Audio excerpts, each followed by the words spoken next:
Bismillahirrahmanirrahim. Assalamualaikum warahmatullahi wabarakatuh. Teman-teman mahasiswa Logika Matematika dan Himpunan, baik dari UAD, Universitas Muhammadiyah Jember, maupun Universitas PGRI Yogyakarta yang berbahagia. Semoga kita senantiasa selalu sehat ya. Nah, pada pertemuan minggu ke-6 ini kita akan belajar mengenai penurunan kesimpulan dengan pembuktian terbalik atau reductio ad absurdum. Nah, bagaimana sih kita harus membuktikan sebuah argumen, keabsahan argumen, tetapi menggunakan reductio ad absurdum? Penjelasannya adalah sebagai berikut ya.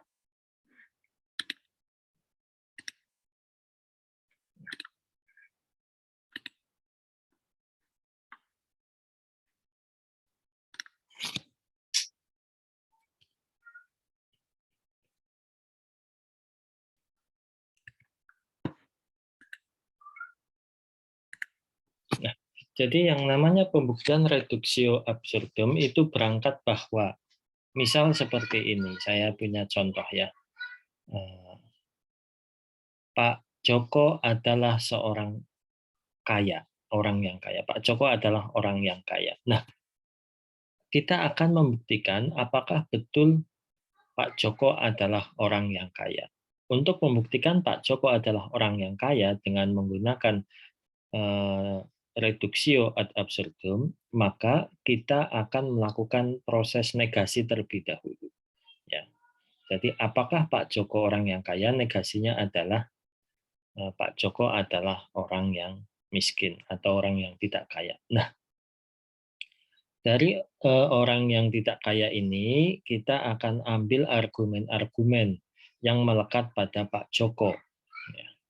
Rumahnya seperti apa, lantainya seperti apa, mobilnya ada berapa, tanahnya ada berapa. Oh, setelah kita eh, memiliki argumen-argumen tersebut, ternyata kesimpulannya tidak terpenuhi. Kesimpulan bahwa Pak Joko adalah orang yang tidak kaya tidak terpenuhi karena Pak Joko memiliki premis-premis dari awal sampai akhir yang menyatakan kebenarannya.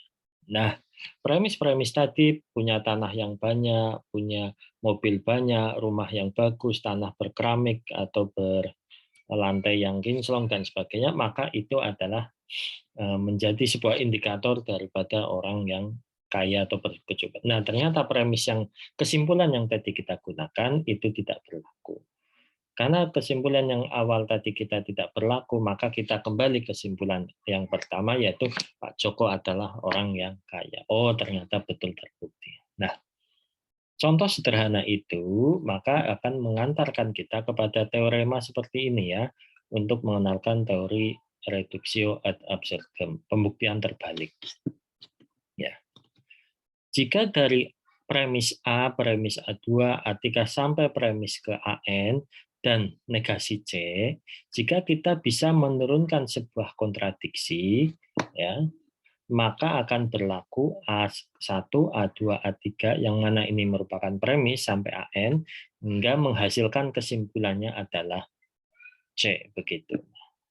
Nah, seperti tadi saya sampaikan, Pak Joko adalah orang yang tidak kaya, ini adalah kita contohkan sebagai sebuah premis. Ternyata sudah kita turunkan, ternyata menghasilkan sebuah kontradiksi atau bertentangan. Oh, ternyata Pak Joko adalah orang yang kaya. Maka premis-premis ini, yaitu Pak Joko memiliki tanah, Pak Joko memiliki mobil, Pak Joko memiliki rumah yang besar, dan seterusnya, maka akan menghasilkan kesimpulan bahwa Pak Joko adalah orang yang kaya. Ya, ini negasinya C adalah orang yang tidak kaya. Nah, itu contohnya. Jadi cara bagaimana kita akan membuktikan sebuah argumen, ya berarti cara yang pertama dengan menggunakan reductio ad absurdum, cara yang pertama adalah kita harus mengingkari konklusinya.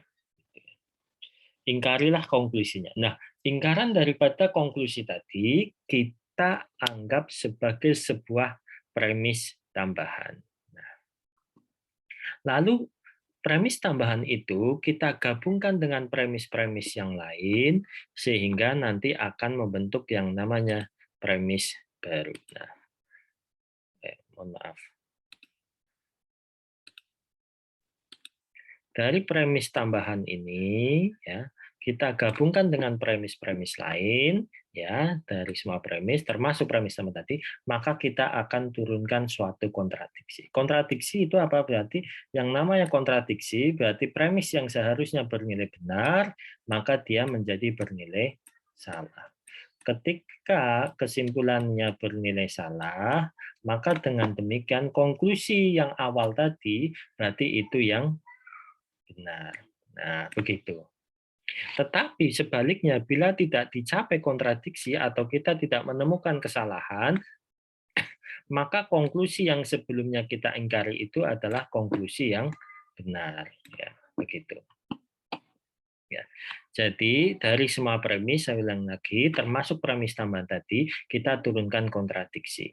Nah, kalau sudah diturunkan kontradiksi, oh ternyata kita menemukan salah, maka premis yang awal itu yang benar. Tetapi jika tidak menemukan kontradiksi, maka premis yang diingkari sebelum kita ingkari adalah premis atau konklusi yang benar, begitu ya.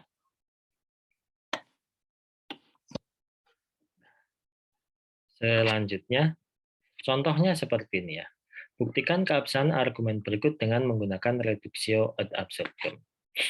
Saya punya premis pertama, yaitu negasi A atau B, yang kedua C maka negasi B, dan yang ketiga A maka negasi C. Akan dibuktikan kesimpulannya adalah A maka negasi C. Nah, karena kita membuktikan reductio ad absurdum, maka kita harus mengingkari konklusinya atau kesimpulannya, yaitu A maka negasi C. Ya. A maka negasi C ini, ya kan? A maka negasi C ini kalau kita ingkarkan, ya, maka menjadi apa? Tentu kita harus ingat ekivalensi daripada A maka negasi C, yaitu negasi A atau negasi C. Ini sudah pernah kita bahas. Sehingga ingkaran dari ini, maka dia akan menjadi A dan C. Nah, sama ya. Nah, penurunannya seperti ini. Sehingga kita premisnya menjadi 3. Yang pertama adalah premis pertama ini, sesuai di soal. Premis kedua C maka negasi B. Dan yang ketiga adalah premis A dan C. Nah, A dan C ini menjadi sebuah premis ketiga ya yang akan kita buktikan apakah terjadi suatu kontradiksi. Jika suatu kontradiksi, maka premis yang awal itu berarti premis yang betul. Tetapi jika tidak terjadi kontradiksi, maka negasi daripada premis konklusi maka itu adalah premis yang betul. Nah, begitu. Nah, kalau kita lihat di tabel ini ya, seperti kemarin ini adalah kolom ke-1 adalah penggunaan premis, kolom kedua adalah urutan langkah-langkah pengerjaan, kolom ketiga adalah premis yang kita gunakan, kolom keempat adalah keterangannya. Kita sudah punya premis 1, premis 2, premis 3. Nah, A dan C bernilai benar, maka A bernilai benar dan B juga bernilai benar ya. Langkah keempat, langkah kelima. Ya, ini diambil daripada 3 ya. Lalu yang B dari mana B-nya? B-nya diambil dari sini ya. Jika A benar, maka negasi A adalah salah. Salah atau apa yang bernilai benar? Tentu salah atau benar. Sehingga nilai B menjadi benar. Ya. 1,4T ya.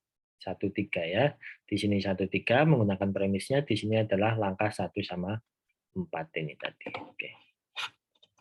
Lalu C sudah pasti benar ya, karena A dan C, A benar dan benar, maka menjadi benar. Ini 3T atau langkah ketiga. Nah, dari C benar ini, coba kita ke 2 sama 3. Ya. 6 atau 2 sama 6. C-nya benar, benar maka apa supaya benar? Maka benar maka benar.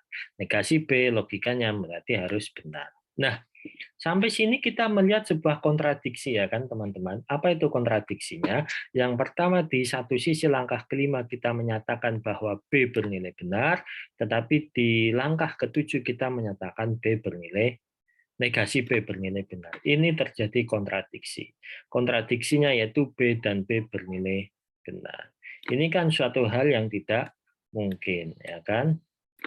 Padahal B dan B harus bernilai benar. Ini kan tidak mungkin, karena penghubungnya adalah dan.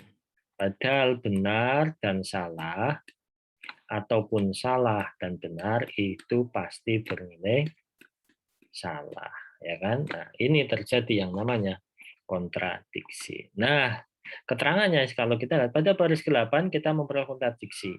Sehingga rangkaian premis yang tadi itu adalah inkonsisten. Ya. Karena terjadi kontradiksi, maka argumen yang pertama kali sebelum kita negasikan kesimpulannya, maka itu adalah argumen yang absah. Sehingga kesimpulannya argumen yang absah adalah ini. Nah, ini teman-teman ya. Sehingga kita kembalikan lagi ke semula. Ya. Ternyata kesimpulannya A maka atau A ya betul jika A maka negasi C adalah sebuah kesimpulan yang benar ya. Tadi kita asumsikan A maka negasi C adalah sebuah kesimpulan yang salah. Kalau kita anggap salah ternyata muncul kontradiksi yaitu B dan negasi B. Sehingga kita kembalikan lagi ke awal bahwa kesimpulan yang betul adalah A maka negasi C. Contoh kedua seperti ini teman-teman. Kita punya premis pertama, negasi D maka A, premis kedua A maka negasi B, yang ketiga B atau C, yang keempat negasi C, kesimpulannya adalah D. Nah, karena kita akan menggunakan metode reduktio ad absurdum, maka kita harus menegasikan kesimpulannya.